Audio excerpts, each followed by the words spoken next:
Troisième débat, et je vous l'ai dit, tarification sélective des véhicules. Je pense que le message de Thierry Van Can était très clair et chiffré en plus, et tout ça au service évidemment de l'intermodalité, la solution.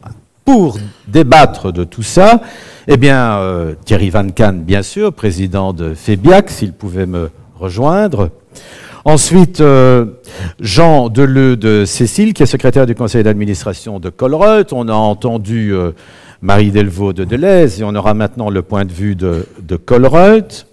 Alain Deneve, qui est intendant de Brussels Metropolitan.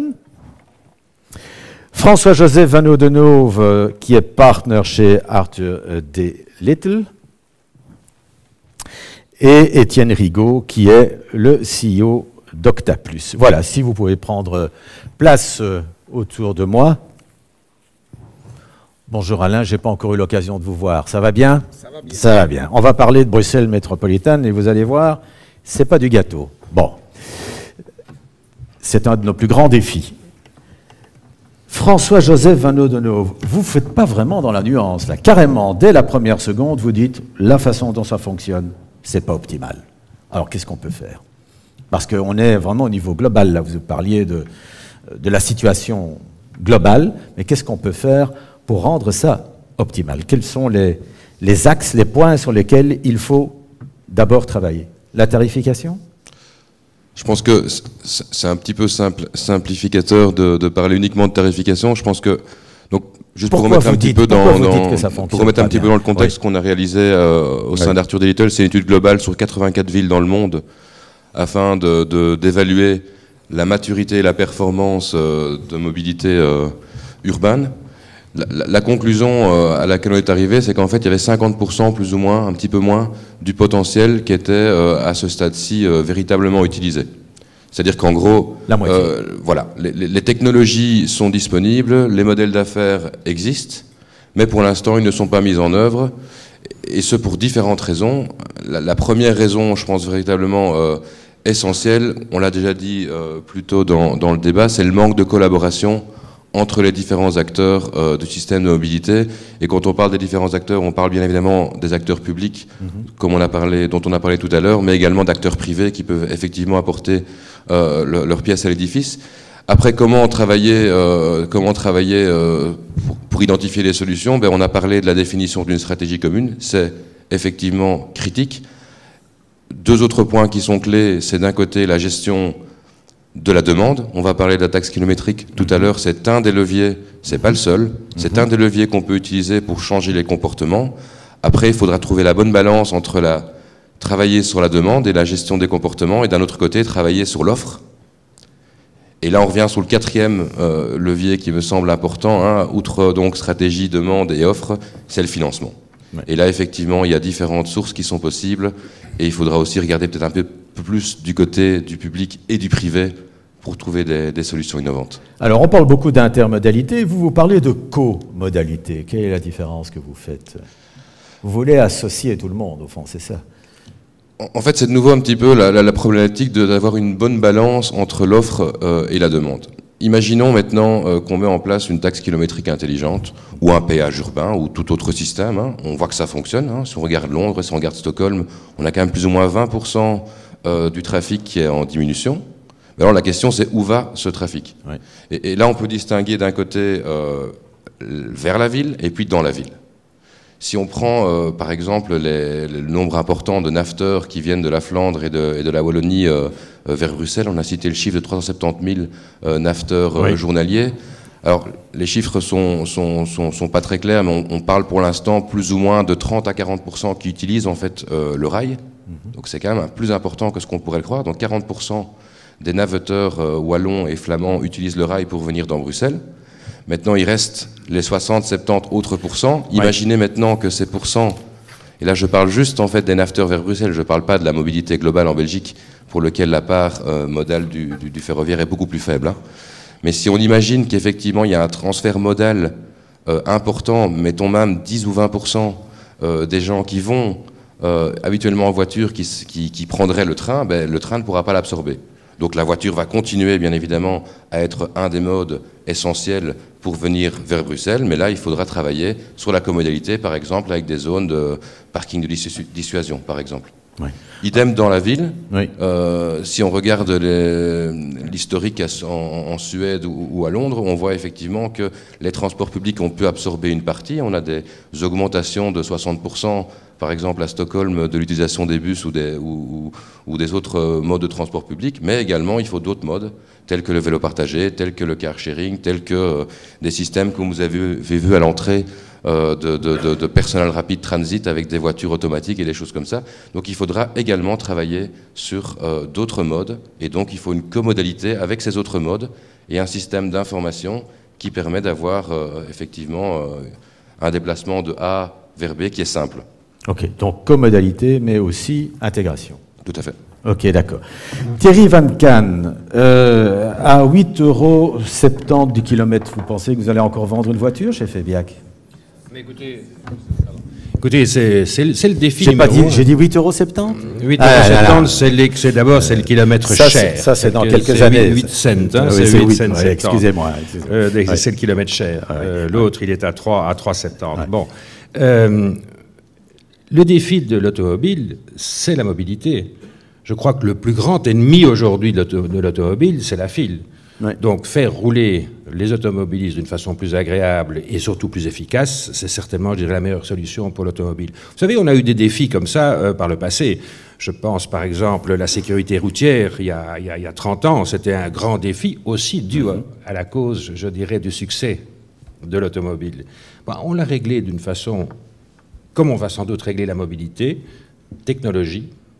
On voit les voitures sont beaucoup plus sûres, technologie, réglementation, législation, cela pour changer le comportement des gens. C'est exactement la même chose qu'on va faire en mobilité. Craque dedans. Législation, changer le comportement. Craque dedans. Et alors, je voulais vous dire, on agit souvent beaucoup trop en noir et blanc. On parle de 20% de transfert. Regardez, quand il n'y a pas d'université, il n'y a pas de fil.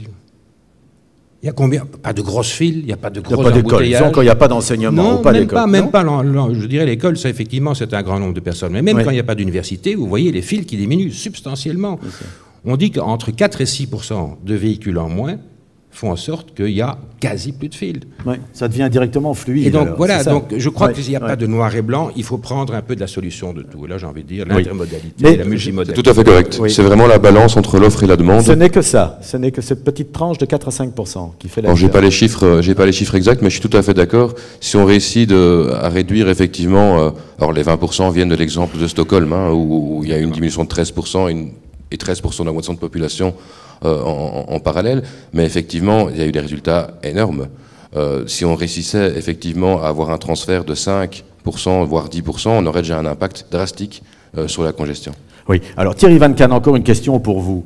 Vous dites la voiture va rester le numéro 1. Je suis obligé de le dire, mais j'en suis absolument... J'ai même pas dû insister. J'en suis absolument persuadé. Oui. On a encore fait une étude en commun d'ailleurs avec Touring, une étude qu'on avait faite il y a 10 ans sur le comportement et la satisfaction de l'automobiliste. Alors ça nous a très fort surpris. Savez-vous que l'automobiliste aujourd'hui perd grosso modo 22 minutes par jour par rapport à il y a 10 ans. Mais savez-vous qu'en même temps, l'automobiliste, il est plus content qu'il y a 10 ans de son service automobile. Étonnant, non?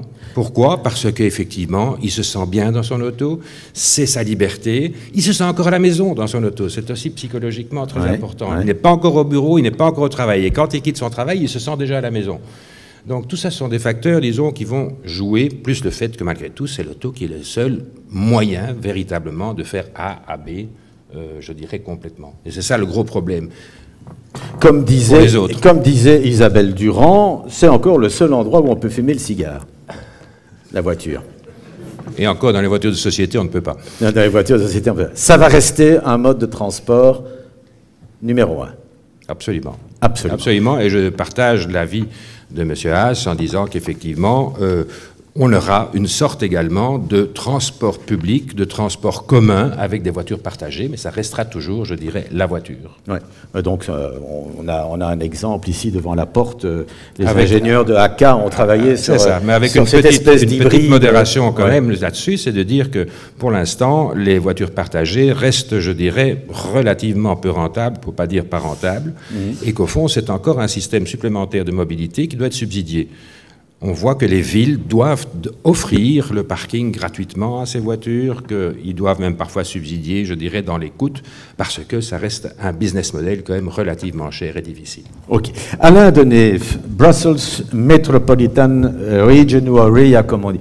On a, dans les débats précédents, évoqué les problèmes institutionnels, les difficultés de coordination, appelons ça comme ça.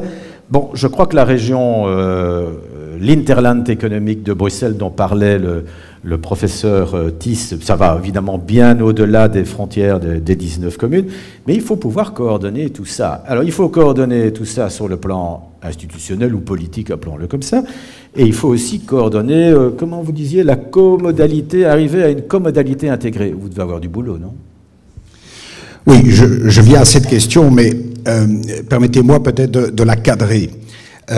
Les débats, et encore celui-ci, ont montré qu'en fait, on ne peut plus se contenter d'une binarité dans les solutions. Elles sont blanches ou elles sont noires. Ouais, en fait, ce à quoi nous avons affaire, c'est à une gestion d'une complexité croissante, où il faut faire cohabiter des modes de transport qui jusqu'à présent ne se parlent pas, auxquels s'ajoutent des couches d'infrastructures de communication qui deviennent absolument cruciales aujourd'hui et qui doivent permettre à des acteurs devenus adultes, c'est-à-dire les utilisateurs de la mobilité, de gérer au mieux leur mobilité, mais tout en respectant les contraintes, notamment de leurs employeurs. Donc vous voyez la complexité. Alors pour arriver à faire dialoguer plusieurs acteurs sur plusieurs couches différentes, il faut une concertation qui doit être organisée. Cette concertation, idéalement, elle devrait même se traduire dans une gouvernance commune. Vous savez que la loi du 19 juillet 2012 a créé la communauté métropolitaine bruxelloise, mais qui est restée aujourd'hui une coquille vide. Pourquoi ? Parce que les politiques ont de la difficulté à essayer d'entamer quelque chose, et évidemment, comme on a créé ça il y a 2 ans, c'était déjà presque les élections prochaines du 25 mai, on a espoir que les choses bougent après le 25 mai. Mais pour amener les politiques à avoir un peu plus de courage de faire le premier pas, de commencer à mener des politiques communes au-delà des frontières des 3 régions, il faut que les acteurs de la société civile et les acteurs socio-économiques, et c'est bien ça l'ambition de Brussels Metropolitan qui, pour ceux qui ne le savent pas, est donc une initiative des 4 fédérations patronales belges, BCI, Union Wallonne, VOCA, FEB, c'est bien son ambition de démarrer avec des projets concrets où nous assurons déjà des synthèses préalables avant d'aller trouver l'autorité politique en lui disant, en gros, on est déjà à peu près d'accord entre nous sur ce qu'il faudrait faire, merci de prendre les derniers arbitrages et les dernières décisions.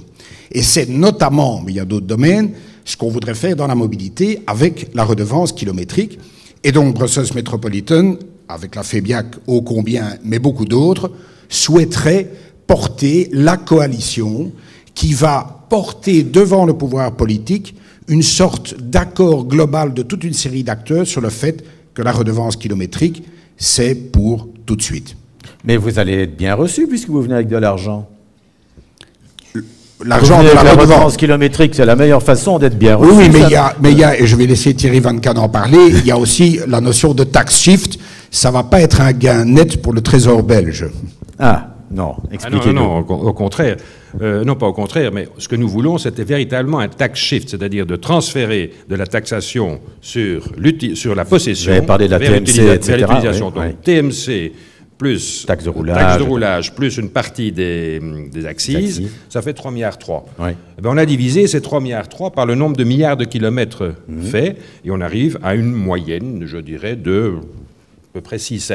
Et puis alors là, on a commencé et là, vous avez modulé 3 et 7. Ouais. Et donc, vous voyez, c'est neutre. Ouais. C'est neutre. L'État ne recevra rien d'autre que ce qu'il recevait déjà aujourd'hui. Et pour le conducteur moyen, c'est neutre aussi. C'est neutre aussi. Sauf, évidemment, en fonction des heures auxquelles il roule et de l'endroit où il roule. Tout à fait. Et c'est là que nous avons prévu, des 3,3 milliards, il y a encore 700 millions qui est prévu et qui est tout à fait possible, je dirais, dans notre modèle. 700 millions qui sert, j'appellerais ça le chèque transport, pour donc permettre à ceux qui doivent passer par ces moments clés de quand même un peu compenser le surcoût. Mais pour donner un simple exemple, une voiture moyenne qui ferait, une diesel par exemple, qui ferait 20 000 km par an, oui, dont 10 000 en moment de pointe, oui, ça coûterait de l'ordre de, je dirais en gros, 400 euros. Par an. Par an. Par an. Mais elle fait peur. En plus. Bon, la personne qui fait moins de 10 000, ben, ça lui rapportera le contraire de l'argent. Voilà. Oui. Je voudrais encore revenir à Alain Denive. Pourquoi est-ce que vous n'engagez pas le professeur Thys, puisqu'il a fait la démonstration que l'Interland économique de Bruxelles correspondait justement à la zone métropolitaine? Alors, je ne sais pas si on va l'engager, mais on peut en tout cas se parler, ce qui sera d'autant plus un plaisir que nous nous connaissons. La démonstration a été faite, vous l'avez vu, elle a été faite par plusieurs universitaires, donc, y compris la KU Leuven. Ouais. Oui, mais la question de notre pays, c'est que contrairement aux autres métropoles européennes, où déjà le centre et la périphérie ont des difficultés à se parler, car c'est un phénomène qu'on retrouve dans toutes les métropoles, en fait, dans le monde, nous avons cette complexité particulière du fait qu'institutionnellement, on n'est plus dans la même région, oui, quand on sort de Bruxelles, et en plus, on n'y parle plus nécessairement la même langue. Il y a donc un surcroît de complexité chez nous, dont il faut tenir compte et qui fait que tout sera plus compliqué, mais raison de plus pour commencer tout de suite. Ok, alors je voudrais me tourner vers le lobby pétrolier qui est représenté ici par Étienne Rigaud, qui est le CEO d'Octaplus. Moi je dis lobby pétrolier, enfin, vous voyez ce que je veux dire. Octaplus, c'est une entreprise que vous connaissez et vous allez très bientôt, Étienne Rigaud, lancer un produit nouveau, c'est-à-dire qu'on pourra acheter de l'électricité à la pompe. J'ai fait un raccourci comme tous les journalistes. Bah oui, c'est peut-être un peu trop court, parce que je pense qu'effectivement, l'électricité, ce n'est pas nécessairement la station-service l'endroit idéal pour recharger, vu malheureusement les temps de recharge. Que la voiture électrique, je pense qu'elle sera quand même essentiellement utilisée en ville, et que donc, dans les stations-service, par définition, les stations-service urbaines, il y a relativement peu de place. Et donc, la station-service, à mon sens, n'est pas le bon endroit, parce que si vous avez une voiture électrique, vous arrivez en deuxième position, juste avant le premier, vous allez peut-être devoir patienter quand même très très longtemps avant de pouvoir redémarrer. Par contre, nous pensons qu'effectivement, il y a toute une série de parkings de longue durée, que ce soit les parkings publics, les parkings des grands magasins, parkings de cinéma et autres, où c'est peut-être plus, plus opportun de recharger sa voiture. Il y a bien sûr aussi le rechargement chez soi. Chez soi. Alors, mais nous, en tant que pétroliers, très clairement, ça fait quelques années qu'on sent que notre business est quand même un petit peu sous pression, puisque, d'une part, les voitures que les constructeurs automobiles livrent maintenant consomment de moins en moins. En mazout de chauffage, on isole de plus en plus les maisons, et donc c'est une excellente chose. Et donc, ça fait quelque temps qu'effectivement, on sent dans le secteur pétrolier qu'il y a une menace. Raison pour laquelle on s'est diversifié dans l'électricité et dans le gaz. Et donc, notre vision à nous, c'est de dire, effectivement, au niveau mobilité, on va vers une diversification des carburants, des moyens pour se déplacer. Et donc, étant en station-service, étant dans le gaz, étant dans l'électricité, je pense qu'on est un partenaire relativement important, puisque nous commercialisons toutes les énergies principales. Mais pour revenir à votre question, on pourrait effectivement imaginer qu'une des valeurs ajoutées qu'on pourra apporter, c'est de dire, en tant que fournisseur d'électricité, que, supposez que vous et votre épouse ayez 2 voitures, une au diesel et une à l'électricité, votre consommation d'électricité pour votre voiture ne se retrouve plus sur votre facture d'électricité consommée à la maison, mais se retrouve sur la facture d'électricité... sur la facture pétrolière. Sur la facture carburant, on va dire. Ce qui veut dire que pour tous ceux qui peuvent récupérer la TVA... Par exemple. Voilà. Qu'est-ce que vous en pensez? C'est pas mal, non? C'est une très bonne solution, nous sommes tout à fait pour. Et le gaz? Là, ben oui, mais on a un spécialiste ici. Mais bon, on va peut-être le CNG, là. Mais le CNG, mais je pense effectivement du côté de Colruyt, ils ont comment dire, 2-3 longueurs ou 2-3 stations d'avance à ce niveau-là. Le problème du gaz, effectivement, c'est un problème d'investissement qui est relativement lourd, si pas très lourd. C'est un problème de place, puisqu'il y a des zones de sécurité à respecter. Et donc, de nouveau, c'est le genre d'installation qui va difficilement trouver place en milieu urbain, je pense. Mais donc là, je préfère peut-être laisser la parole à des gens qui ont vraiment déjà développé des projets. Eh bien, on va justement en parler avec Jean Deleu. Bien sûr, Alain Denet, vous intervenez quand vous voulez. Thierry Van Can aussi. Vous aussi, François-José Van Oudelhoove, n'hésitez pas. Jean Deleu, Colruyt a opté pour le gaz. On va d'abord parler carburant et puis on parlera camion après. Mais d'abord carburant. Le gaz, et vous avez un réseau de stations, donc les fameuses stations de DATS, où on peut se procurer ce fameux carburant que vous utilisez pour vos camions. C'est optimiste de parler d'un réseau. Pour l'instant, il y a une quinzaine de stations en Belgique, donc c'est encore limité. Ouais. Mais le problème du gaz, c'est effectivement le problème de l'investissement. Là, je suis d'accord. Le deuxième problème, c'est évidemment l'histoire de l'œuf et de la poule. Il faut que les constructeurs automobiles équipent leurs voitures au gaz pour que les vendeurs de carburant soient incités à leur fournir des points de ravitaillement. Et les constructeurs disent tant qu'il n'y a pas de point de ravitaillement, on ne construit pas les véhicules en masse. Donc c'est un peu ça le problème. Et donc notre conviction, c'est qu'il y a beaucoup d'avantages au gaz, sachant que si on pense à très long terme, c'est une solution de transition. Le gaz ne sera pas la panacée universelle pour remplacer les énergies fossiles. C'est une solution de transition qui permet... C'est d'ailleurs une énergie fossile. C'est d'ailleurs une énergie fossile, tout à fait. C'est une solution transitoire qui permet d'économiser du CO2 très nettement, qui permet d'éviter une partie de la congestion du trafic par toutes les stations, les camions-citernes qui doivent ravitailler les stations-service qu'il n'y aurait plus si tout le monde roulait au gaz, puisque l'infrastructure gaz, elle existe. On emploie le réseau de livraison du gaz naturel, donc on évite cela aussi.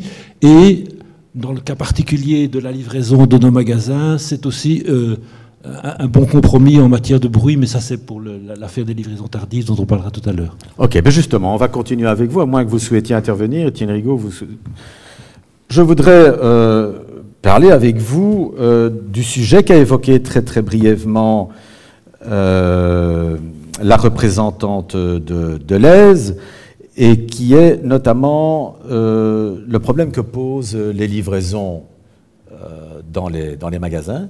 Les nombreux grands magasins que comptent des réseaux gigantesques comme Carrefour, Deleuze ou Colruyt, sans parler des autres.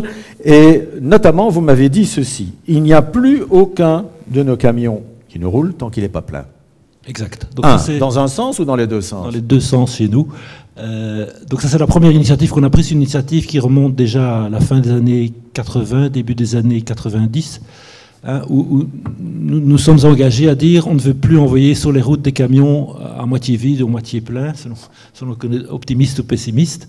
Et donc nous avons, mais la Belgique est évidemment un lieu privilégié pour ça, organisé nos livraisons vers tous nos points de vente de manière à ce que, une fois qu'un camion part vers un magasin, il soit plein. Alors c'est vrai qu'on a plusieurs centres de distribution, mais enfin ils sont relativement proches les uns des autres. Il y en a nous avons un centre de distribution dans la région de Hatt, à Guilanguien, et qui va bientôt être complété d'ailleurs par Oligny, qui est juste en face, où là nous avons plutôt les gros volumes, les eaux, boissons, et aussi tout ce qui concerne nos unités de production, la torréfaction de café, l'embouteillage du vin, etc. Et puis nous avons un centre de distribution important dans la région de Halle, bien sûr, puisque c'est le berceau de notre société.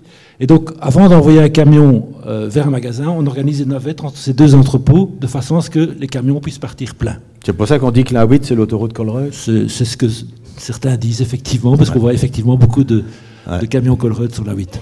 Donc ça, c'est un premier engagement qui a permis, évidemment, d'économiser pas mal de kilomètres. Bon, les chiffres cités par Deleuze ne m'étonnent pas. Chez nous, c'est du même ordre de grandeur. Évidemment, on a entre-temps construit de nouveaux magasins et on a grandi. Donc c'est difficile de dire combien de kilomètres on a exactement économisé, mais il est certain en tous les cas que nous économisons pas mal de tournées. Alors pour vous donner une idée quand même chiffrée de ce que ça représente, les livraisons chez nous, je mets mes lunettes, voilà. Bien, pour livrer à peu près 600 magasins, c'est le parc de magasins de Colruyt, nous faisons 130 000 km par jour, c'est-à-dire trois fois le tour de la Terre, sur le sol belge. Sur le sol belge, 130 000 km par jour. Ça représente 900 tournées, et chaque magasin, en moyenne, reçoit 3 camions pleins, pour vous donner une idée de ce que ça représente. De là, l'idée que nous avons développée avec la fédération de la distribution Comeos, Deleuze et d'autres partenaires, de dire si on pouvait éviter que nos camions n'encombrent le réseau routier aux heures de pointe, ce serait pas mal. Mais pour ça, il y a une condition importante, c'est que nous puissions élargir nos plages de livraison. C'est de livrer soit plus tôt le matin, soit plus tard le soir. Et évidemment, les magasins les plus sensibles, où le gain serait le meilleur là-dedans, ce sont évidemment les magasins situés en zone urbaine. Ce ne sont pas les magasins qui sont en race campagne. Ceux-là n'ont pas de problème de livraison. Vous en avez des magasins en race campagne? Non. Enfin, des masses. Hein. Ils sont rarement en race campagne, mais il y a des magasins qui sont quand même dans des zones plus densément... Donc dans les zones urbaines, et là, il y a un problème. Hein.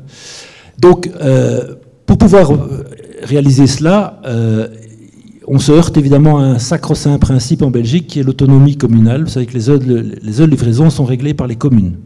Même pas par les régions, même pas par l'État fédéral, c'est vraiment les communes qui ont, de par le règlement communal, le pouvoir de vous dire vous pouvez livrer de telle heure à telle heure.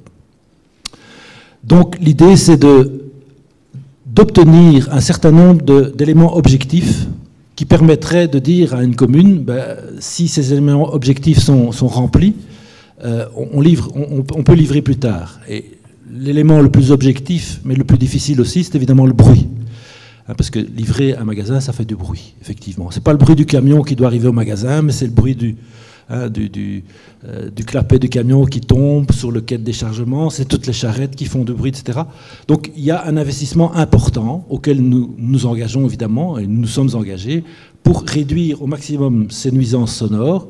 Et on arrive pour l'instant à des nuisances sonores de l'ordre de 60 à 65 décibels, qui sont des normes parfaitement acceptables pour livrer. On ne va pas livrer à 2 heures du matin. Hein. Ah bon, non, quand je dis livrer, c'est vraiment dire on pourrait aller jusqu'à 10 heures du soir et commencer à 6 heures du matin au lieu de commencer à 8h30. Donc c'est de cela qu'il s'agit. Avantage, évidemment, c'est qu'on gagne en efficacité. Pour terminer les chiffres que je voulais vous citer, nous avons calculé que nos camions perdent en moyenne 1800... Je vais vous aider. 1800, oui, ça va. Ça va aller je connais les chiffres. Ouais. À peu près 1800 heures dans les fils par semaine. Qu'ils perdent, hein? Perdent. Donc c'est du temps perdu. Bon, alors, avant que vous alliez plus loin, vous m'avez dit, oui, mais nos camions, quand ils retournent, ils sont pleins aussi. Comment vous faites, là? Bon, alors ça, c'est peut-être... Parce que ça réduit, en principe, fortement le trafic. Donc pour que le camion retourne plein, il y a une mesure chez nous qui est en vigueur depuis que je travaille chez Colruyt, c'est-à-dire plus de 30 ans, c'est que nous assumons nous-mêmes la gestion des déchets. Donc il n'y a aucun déchet qui soit repris dans nos magasins autrement que par nous. Donc nous ramenons les déchets au centre de distribution où nous faisons d'ailleurs du tri et du recyclage de manière intensive, que ce soit le carton, le plastique, la biométhanisation, etc. Donc ça, c'est une première source de remplissage du camion. Ouais. Et si le camion n'est pas plein ou si la tournée ne le permet pas, beaucoup de nos camions s'arrêtent chez nos fournisseurs pour ramener des marchandises vers le centre de distribution. C'est tout simple. Au lieu de se faire livrer par Coca-Cola, on s'arrête chez Coca-Cola, on fait remplir le camion de Coca-Cola et on ramène le Coca-Cola au centre de distribution. Ok, je voudrais encore céder la parole à Alain Deneve. Il y a un problème terrible à Bruxelles, vous venez de l'évoquer, ce sont ces énormes camions. Tout le monde a déjà eu l'occasion de constater ça. Et j'exagère comme d'habitude, mais il n'est pas inimaginable que vous soyez bloqué dans une rue parce qu'il y a un 20 tonnes qui doit décharger un sofa. Alors on dit, bon, fini, on veut pas ça, on veut, par exemple, à Tour et Taxi, des stations où les gros camions pourraient décharger vers de plus petites unités. C'est une sorte d'intermodalité, mais c'est aussi une rupture de charge. Apparemment, ça ne marche pas, ça. Pourquoi ça ne marche pas? Alors, je ne sais pas si ça ne marche pas opérationnellement, puisqu'on n'a pas vraiment essayé jusqu'à présent. Disons que ça freine. Ça freine. Donc j'interprète la question comme étant pourquoi est-ce que le système n'a pas encore vu le jour? Eh bien, vous avez bien interprété. Voilà. Alors, il n'a pas vu le jour parce qu'il y a là, comme dans d'autres dossiers, une pluralité d'acteurs qu'il faut convaincre. En l'occurrence, là, il faut convaincre la région bruxelloise, il faut convaincre la commune, je dirais récipiendaire, mais il faut aussi convaincre en fait toutes les autres communes bruxelloises, puisque faire cela, ça a un sens, surtout dans le cadre de la livraison de la logistique de nuit. Or, la logistique de nuit, aujourd'hui, elle n'est pas autorisée. Et donc, il faut changer cela, et ça se passe au niveau communal. Donc, vous n'avez plus affaire à une région, vous avez affaire à une région et à 19 communes. Et donc, une fois de plus, il y a là un effort à faire, mais je dirais bien pensé, sans se dépêcher, puisque de toute façon, ça dure déjà depuis longtemps, de création d'une coalition de gens qui, de manière argumentée et étayée, vont aller trouver les pouvoirs publics en leur expliquant les avantages de la nouvelle solution par rapport à l'ancienne. C'est une des ambitions aussi, avec des partenaires de Brussels Metropolitan. Oui, c'est pour ça que je vous pose la question. J'avais bien compris, mais ça va représenter beaucoup de travail et n'attendez pas de résultats à 6 mois.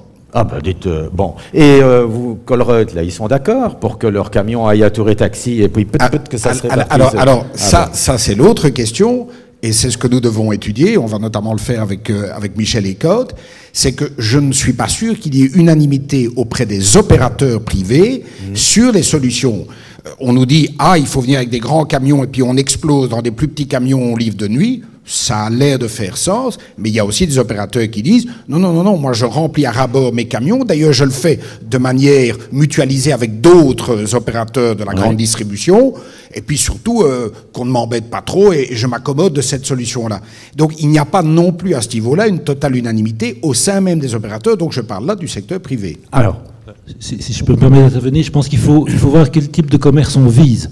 Si on vise le commerce alimentaire type supermarché, que Delhaize, Colruyt, Aldi, Lidl et d'autres font, je ne pense pas que ce soit une bonne solution, parce qu'on va multiplier le nombre de camions. Je vous ai dit, chaque jour, 3 camions pleins par magasin. Si on doit les livrer avec des petits magasins, c'est toute la nuit qu'on va livrer. Avec des petits camions. Des petits camions. Des camionnettes. Par contre, on va les multiplier, s'il s'agit d'un commerce textile au centre-ville qui est livré deux fois par semaine, c'est un autre problème. Et là, ça devrait être parfaitement... Le bon partenaire, c'est pas la grande distribution. Voilà, et donc la question, c'est de savoir de quoi on parle. De quel type de logistique, pour quel type de distribution parle-t-on? Or, beaucoup de gens mélangent toutes ces questions et donc viennent avec de mauvaises réponses à de vraies questions. Voilà. François-José Van Oudenhoff, je voudrais conclure avec vous. Quand on entend tout ça, c'est pas optimal, évidemment. Alors, qu'est-ce qu'on peut faire? Les ruptures de charge, oui ou non? Les contacts avec la distribution, oui ou non? Les grands et les petits magasins, oui ou non? Des centrales de déchargement et de rechargement à Tour et Taxi, oui ou non? Les mettre dans l'agglomération ou en dehors de l'agglomération? Négocier avec les communes. Vous voyez, le menu est costaud. Hein? Tout à fait. Et j'ai envie de conclure en répondant tant sur l'aspect en fait de logistique urbaine dont on vient de parler, mais c'est également valable pour tout ce qui est mobilité des passagers. La solution, c'est la mise en place de ce qu'on appelle des écosystèmes, c'est-à-dire différents acteurs. On a parlé tout à l'heure d'alignement entre les politiques, mais il y a également d'autres acteurs privés et publics. Donc si on prend la logistique urbaine, il ne faut pas oublier les transporteurs et les retailers qui sont souvent oubliés. Et au sein de ces écosystèmes, il faut numéro 1, effectivement, analyser la situation. Si on prend la logistique urbaine, il y a toute une série de leviers qui sont disponibles. Les centres de distribution, c'est un des leviers qui sont sans doute pas le levier le plus optimal pour les grands distributeurs, qu'il est peut-être plus pour les petits magasins, rue Neuve ou autres, pour lesquels ça peut être une solution. Il faut analyser objectivement l'ensemble de la problématique et après combiner différents leviers. Et ça, je pense que c'est extrêmement critique. Pour le transport des personnes, c'est également le cas. On a beaucoup parlé d'intégration et il est repris dans le paper de Free, la question de dire, tiens, est-ce qu'il faut un opérateur unique? Alors je pense que le terme opérateur unique n'est peut-être pas le bon terme. La question, il faut une intégration. Et de nouveau, ça implique en fait d'avoir un écosystème avec différents acteurs, publics et privés, qui vont effectivement mettre en place des plateformes physiques pour pouvoir échanger l'information, qui vont développer une application mobile qui va vous permettre, pas uniquement comme c'est le cas maintenant avec la carte mobile, de payer avec une même carte, mais également de pouvoir effectivement planifier et réserver. Parce que le problème clé, je repasse sur la mobilité des personnes, c'est en fait l'information et la facilité d'accès. Moi j'ai bien aimé ce que vous disiez, dans la voiture on est toujours chez nous, ouais. Effectivement. Donc pour que vous soyez chez vous et tout aussi vite, donc c'est bien de diminuer quand même un tout petit peu et faire partiellement un shift modèle. Mais les gens doivent se sentir entre guillemets comme dans leur voiture. C'est-à-dire que si on leur dit vous prenez un train, puis vous sortez à un parking de dissuasion, puis là vous verrez il y a un métro, puis un peu plus loin il y aura un bus, la plupart des gens vont pas vouloir le faire. Donc il faut cette plateforme et cette application intégrée, et ça implique de nouveau la création d'un écosystème avec des acteurs privés, avec des acteurs publics. Alors nous on l'a mis en place pour l'instant, on travaille sur des missions à Vienne, à Stuttgart, qui sont les villes les plus évoluées dans ce cadre-là, avec des acteurs publics et privés. Là, c'est le public dans les pays germanophones qui a pris le leadership sur ce point-là. Et ça fonctionne et on arrive à des business cases qui sont positifs quand, par exemple, effectivement, on crée, comme M. Van Loobeek l'a dit tout à l'heure, des value-added services, ouais. Du retail et d'autres services qui permettent d'avoir un business case positif. Donc, ma conclusion, et j'espère ne pas avoir été trop long, c'est vraiment créons des écosystèmes avec des acteurs publics, avec des acteurs privés, pour trouver des solutions innovantes qui vont pouvoir améliorer la mobilité des personnes et des marchandises. Et je pense que l'approche Bruxelles métropolitaine est clairement un bon mouvement dans cette direction. Est-ce que je peux vous dire à tous que vous êtes formidables? Nous avions l'intention de terminer à 17h, il est 17h01. Mais vous avez 30 secondes. D'accord avec ce que tu viens de dire. Créons d'abord les écosystèmes qui prouvent qu'on arrive à se parler, et puis les opérateurs uniques dont nous rêvons suivront. C'est-à-dire quand le droit finira par épouser le fait. C'est dans ce sens-là qu'il faut le faire. Dans l'autre sens, et dans un pays comme la Belgique, aujourd'hui, ça ne marchera pas. Tout à fait d'accord avec vous. Et d'ailleurs, l'opérateur unique, je pense, n'est pas une solution à terme.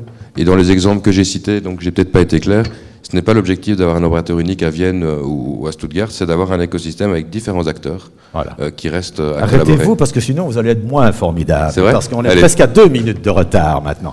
Je voudrais vous remercier, Thierry Van Can, Étienne Rigaud, François-Joseph Van Oudenhoove, Jean Deleu, et j'ai oublié qui ? J'ai oublié Alain Denef. Mon Dieu, mais comment est-ce possible ? Merci pour votre présence, merci pour votre dynamisme lors de ce débat. Si vous pouviez regagner votre place, parce que nous allons maintenant passer aux conclusions. Merci.